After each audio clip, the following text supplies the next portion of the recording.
बीड शहरातील जिल्हा कारागृह पुन्हा एकदा चर्चेत आलंय।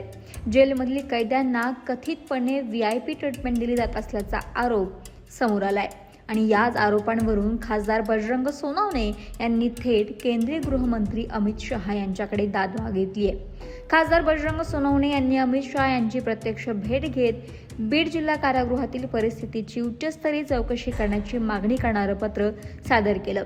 या पत्रामध्ये बीड जिल्हा कारागृहातील काही कैद्यांना विशेष वागणूक म्हणजेच व्हीआयपी ट्रीटमेंट दिली जात असल्याच्या तक्रारी वारंवार समोर आल्याचा उल्लेख करण्यात आला।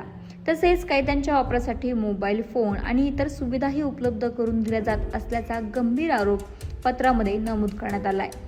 विशेष म्हणजे याच बीड जिल्हा कारागृहामध्ये संतोष देशमुख हत्या प्रकरणातील मुख्य आरोपी वाल्मिक कराड आणि त्याची टोळी सध्या न्यायालयीन कोठडीमध्ये आहे। यापूर्वीही वाल्मिक कराडला जेलमध्ये व्हीआयपी ट्रीटमेंट दिली जात असल्याचा आरोप होत होता। त्याच्याकडे मोबाईल आहे, त्याच्या टोळी दहशत निर्माण करते, त्यांना व्हीआयपी ट्रीटमेंट दिली जाते असे आरोप अनेकदा समोर आले। या सर्व पार्श्वभूमीवरती बीड जिल्हा कारागृहातील कथित गैरप्रकारांची निष्पक्ष आणि उच्चस्तरीय चौकशी करून दोषींवरती कठोर कारवाई करण्याची मागणी खासदार बजरंग सोनवणे यांनी केंद्रीय गृहमंत्री अमित शहा यांच्याकडे केली आहे। त्यामुळे आता या प्रकरणामध्ये पुढे काय घडतंय, बीड जिल्हा कारागृहाची उच्चस्तरीय चौकशी होणार का हे पाहणं महत्त्वाचं असेल।